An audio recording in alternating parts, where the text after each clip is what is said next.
it's finally here. What's going on, everybody? My name is Blitzwinger, and ladies and gentlemen, Marvel Rivals Season 3.5 update has been officially revealed, and with it, we get our first official look at Blade. In addition to that, an announcement for a whole brand new game mode, a new map, a bunch of new team-up changes, and much more. Now, of course, before we get into the news itself, don't forget to scroll on down, smash that thumbs up button. Thank you guys so much for your continued kindness and your continued support.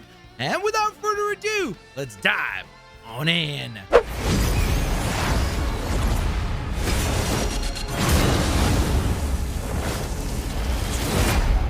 Now, before we get into the news for Season 3.5 and all the excitement that will come with that, I did want to just go on ahead and acknowledge that obviously we're also going to be getting some new cosmetics this week in the form of the brand new Magic skin, which is the Phoenix Demon or the Phoenix Force variant for her, which looks pretty dang cool. Like, it's not one of my favorites. Again, both of the characters that are getting cosmetics this week, I don't play, so because of that, I guess I don't have like the same kind of excitement for these skins, but it looks okay. I really haven't seen too much of a positive response to both cosmetics this week. Maybe that's just me. Let me know how you guys feel about them in the comment section below. As far as other details for this skin, though, it will be of the epic rarity, which is nice because that means that it will be a little bit cheaper at 1,600 units total as far as the cost for the bundle for this one. And then, of course, the second skin that we'll be receiving with this week's update is going to be the Phoenix Panther, or the Phoenix Force version of Black Panther. And we obviously knew that this one wouldn't be joining since it was part of the original trailer reveal with the little banner image, so we obviously knew that this one would release sometime this season. While it's finally going to be joining, I will say that this one, for Black Panther players, I'm kind of bummed out for you guys. Again, even though I don't play the character, I am bummed out because this one is not going to have an MVP. Now, they are trying to make up for it, I guess, by only charging 1,400 units instead of 1,600 units like they usually would for the bundle. So I guess there's a little bit of a cheaper price of acquisition.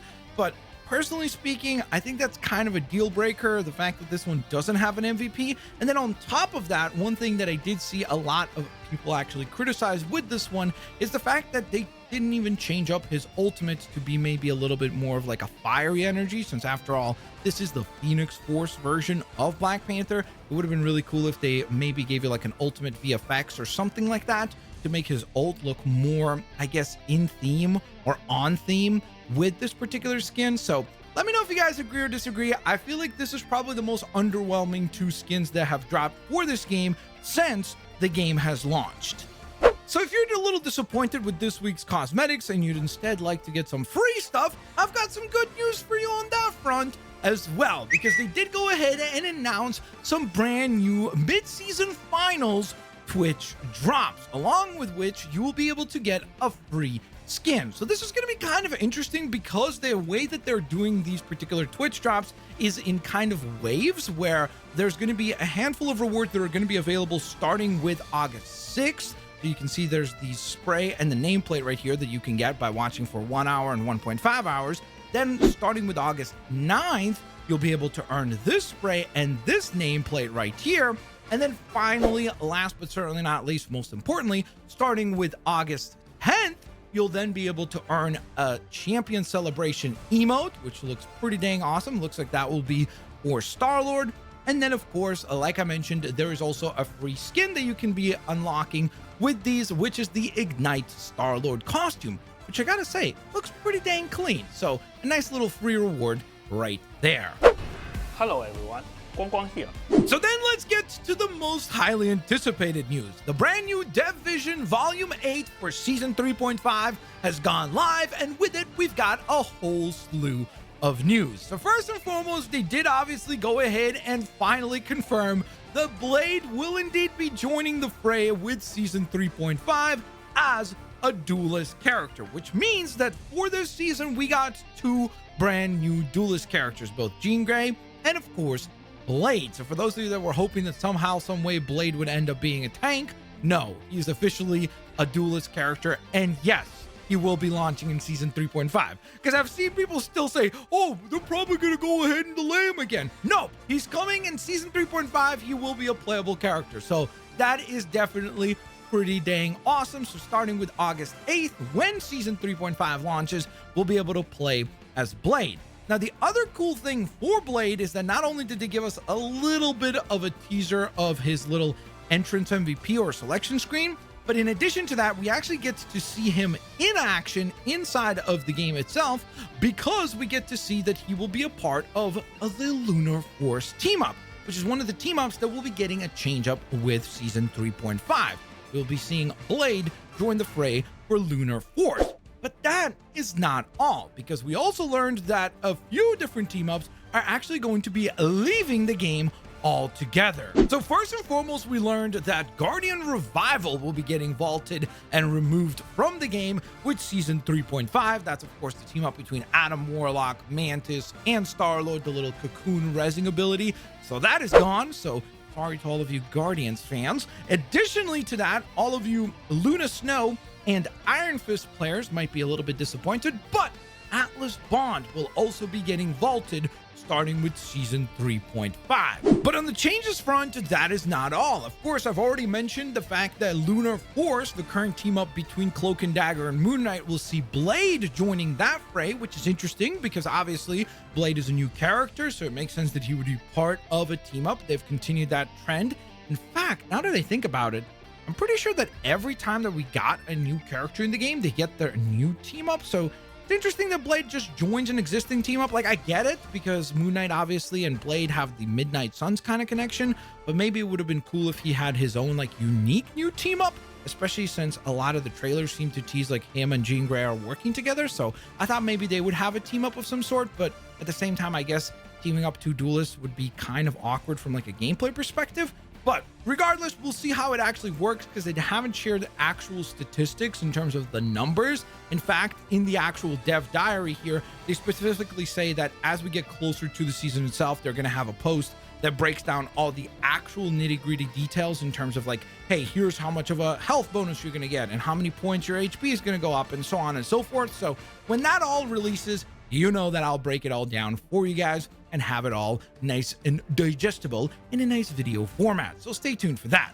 But on the changes front for team ups themselves, the other cool thing that we're seeing is we're actually going to see Iron Fist joining Chilling Assault, which is pretty dang cool because obviously he lost his team up with Luna Snow with the Atlas Bond being removed with Season 3.5, but he will be joining Chilling Assault, which sees himself, Hawkeye, and Luna Snow teaming up. It does seem like essentially this time what he's going to get in terms of the buff from this is the fact that when he is healing himself with his overheal ability, he'll be able to actually overheal, at least in the clip that they shared, Luna Snow, but I assume maybe it'll apply to all of your teammates, which should be very interesting because if you could give extra health to your teammates while you're healing yourself, I think that's going to be a very interesting thing to see play out. So I'm very curious to see how this particular team up will actually function, and once we have more details on it, I will obviously break all that down. Additionally to that, we got to go ahead and learn that the Rocket Network will be seeing Star-Lord join the fray. So currently Rocket Network is of course the team up between Rocket Raccoon and Penny/SPDR, but now Star-Lord will be joining the fray as well. And as far as what he will be gaining via this team up is a freaking teleporter. Now, we don't, again, have any sort of details in terms of, will this have some sort of a distance limit? Could you like set this over by a health pack somewhere and then just teleport over to it quickly to heal yourself back up? Is it like an infinite reuse? Is it a single time reuse? How will it actually function? All of that stuff we don't have like concrete details on yet, but I'm very, very curious to see how it works because at least on paper, this looks like a really, really useful piece of kit for Star-Lord. Now, changes and removals is not all that we get to be excited about because we're actually going to be getting some brand new team ups with Season 3.5 as well. First and foremost, we're getting Duality Dance, which continues the streak of Luna Snow being in a billion different team ups.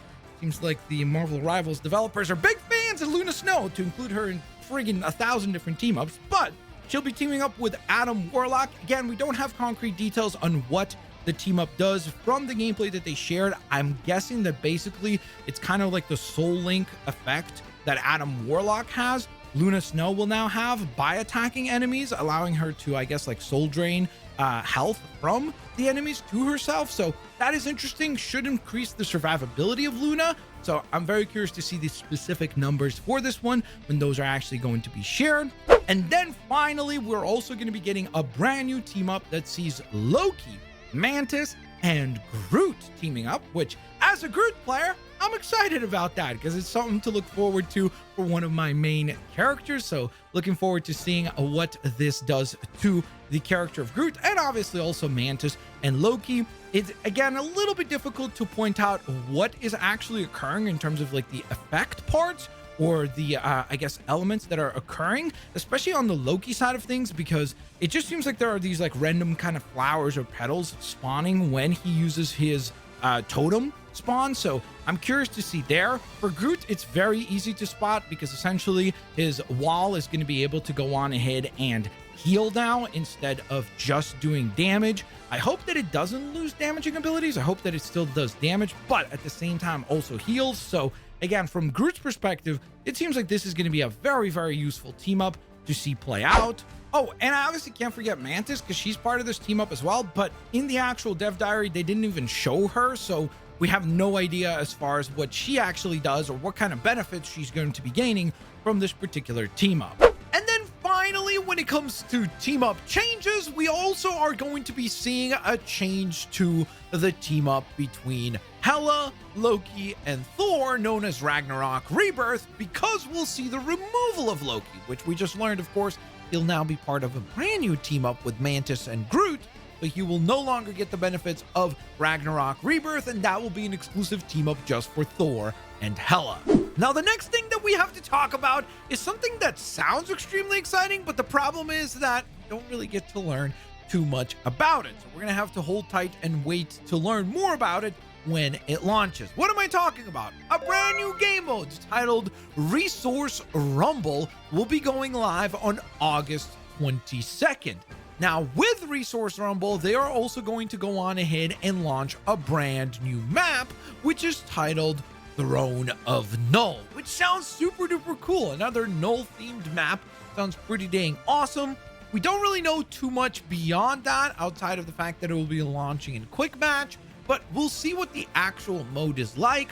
Hopefully this is going to be one of those modes that kind of adds more versatility to the style of Marvel Rivals, because I do feel like people are kind of getting not fed up, but I feel like adding a little bit of extra pizzazz to the game and something a little more unique would be really cool. So hopefully this game mode will be a lot of fun.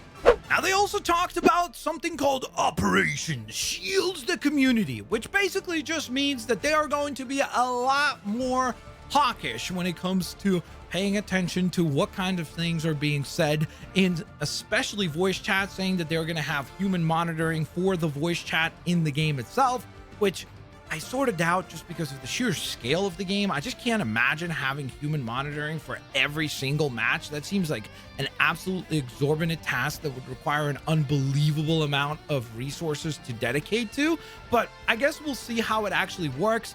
The point being here, I think, is that they clearly feel like the game is incredibly toxic if they are dedicating such a huge segment of their dev diary to saying that we're going to try to monitor and make the community friendlier and also just less toxic as a whole. So that seems like there is going to be a very, very active thing that they're going to be paying attention to with season 3.5 and probably beyond. Some people are going to be excited by this. Some people are going to be bummed out by this. We're going to see how it actually plays out.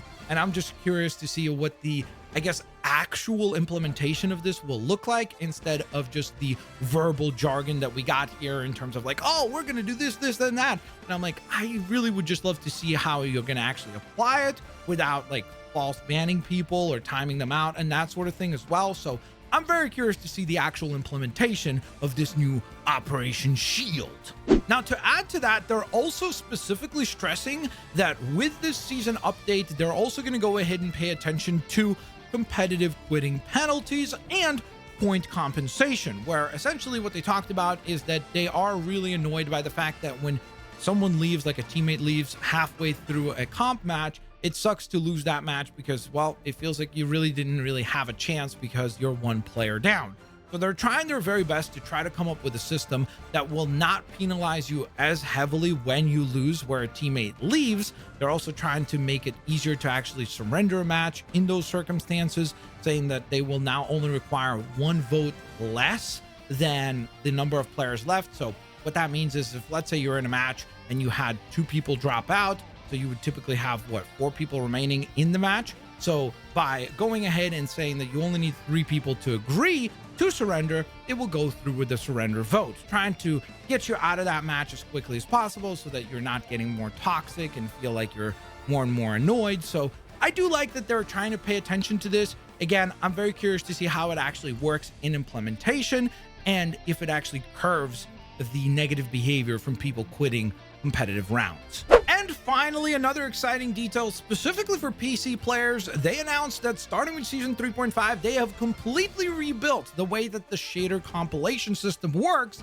which means that you're going to need to require less memory and you won't actually have to compile shaders before you begin to play. Now, I am not a PC player, I play on PlayStation, but I have a lot of friends that play on PC, and this is usually a pretty annoying segment of their play sessions. So the good thing is that starting with Season 3.5, this will not be something that you will need to concern yourself any longer. So there you have it. That is the Marvel Rivals update for today. I hope you guys enjoyed the news. If you did, like I mentioned at the top, please don't forget to scroll on down, smash that thumbs up button. Season 3.5 is almost here.